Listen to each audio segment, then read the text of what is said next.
राजाओं की दूसरी किताब अध्याय 21। यहूदा का राजा मनसे। जब मनसे राज्य करने लगा तब वह 12 वर्ष का था और यरूशलेम में 55 वर्ष तक राज्य करता रहा।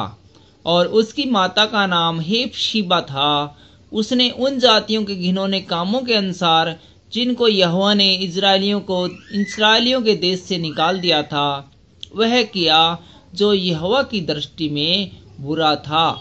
उसने उन ऊंचे स्थानों को जिनके उसके पिता हिजकिय्याह ने नष्ट किया था फिर बनाया और इज़राइल के राजा अहाब के समान बाल के लिए वेदियां और एक असेरा बनवाई और आकाश के सारे गणों को दंडवत और उसकी उपासना करता रहा। उसने यहोवा के उस भवन में वेदियां बनवाई जिसके विषय यहोवा ने कहा था, यरूशलेम में मैं अपना नाम रखूंगा। वरन यहोवा के भवन के दोनों आंगनों में भी उसने आकाश के सारे गणों के लिए वेदियां बनाई।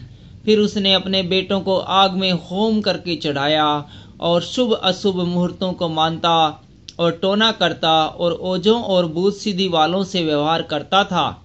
उसने ऐसे बहुत से काम किए जो यहोवा की दृष्टि में बुरे हैं और उनसे वह क्रोधित होता है। असेरा की जो मूर्ति उसने खुदवाई उसको उसने उस भवन में स्थापित किया जिसके विषय में यहोवा ने दाऊद और उसके पुत्र सुलेमान से कहा था, इस भवन में मैं और यरूशलेम में जिसको मैंने इज़राइल के सब गोत्रों में से चुन लिया है, मैं सदैव अपना नाम रखूंगा। और यदि वे मेरी सब आज्ञाओं के और मेरे दास मूसा के द्वारा दी हुई पूरी व्यवस्था के अनुसार करने की चौकसी करे तो मैं ऐसा करूंगा कि जो देश मैंने इज़राइल के पुरखाओं को दिया था उससे वे फिर निकलकर मारे मारे फिरे। परंतु उन्होंने न माना, परंतु मनसे ने उनको यहाँ तक भटका दिया कि उन्होंने उन जातियों से भी बढ़कर बुराई की जिनका यहोवा ने इज़राइलियों के सामने से विनाश किया था। इसलिए यहोवा ने अपने दास भविष्यवक्ताओं के द्वारा कहा, यहूदा के राजा मनसे ने जो ये घृणित काम किए हैं और जितनी बुराइयां एमोरियों ने जो उससे पहले थे की थी उनसे भी अधिक बुराइयां की और यहूदियों से अपनी बनाई हुई मूर्तों की पूजा करवा के उन्हें पाप में फंसाया है। इस कारण इज़राइल का परमेश्वर यहोवा यूं कहता है कि सुनो, मैं यरूशलेम और यहूदा पर ऐसी विपत्ति डालना चाहता हूं कि जो कोई उसका समाचार सुनेगा वह बड़े संकट में आ जाएगा।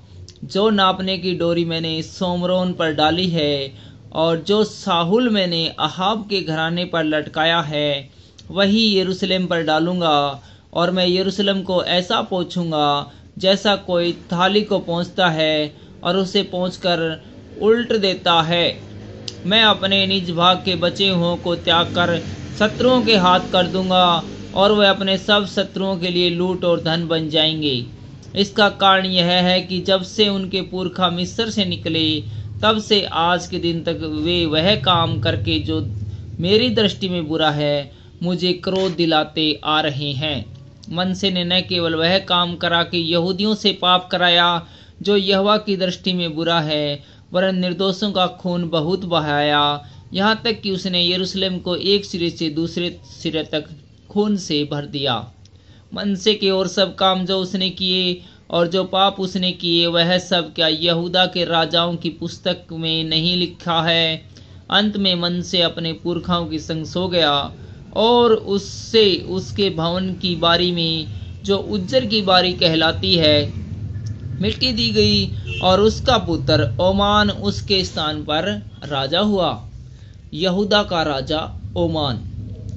जब ओमान राज्य करने लगा तब वह 22 वर्ष का था और यरूशलेम में 2 वर्ष तक राज्य करता रहा। और उसकी माता का नाम मशुलेमेत था जो मोतवासी हारून की बेटी थी। उसने अपने पिता मनसे के समान वह किया जो यहोवा की दृष्टि में बुरा है। वह पूरी तरह अपने पिता के समान चाल चला और जिन मूर्तों की उपासना उसका पिता करता था उनकी वह भी उपासना करता और उन्हें दंडवत करता था। उसने अपने पितरों के परमेश्वर यहोवा को त्याग दिया और यहोवा के मार्ग पर न चला। आमोन के कर्मचारियों ने विद्रोह की गोष्ठी करके राजा को उसी के भवन में मार डाला। तब प्रजा के लोगों ने उन सभी को मार डाला जिन्होंने राजा आमोन के विरोध की विद्रोह की गोष्ठी की थी और लोगों ने उसके पुत्र योशिया को उसके स्थान पर राजा बनाया। आमोन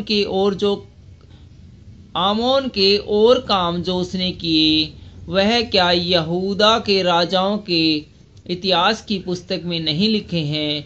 उसे भी उज्जर की बारी में उसकी निज कब्र में मिट्टी दी गई और उसका पुत्र योशिया उसके स्थान पर राज्य करने लगा। Thank you.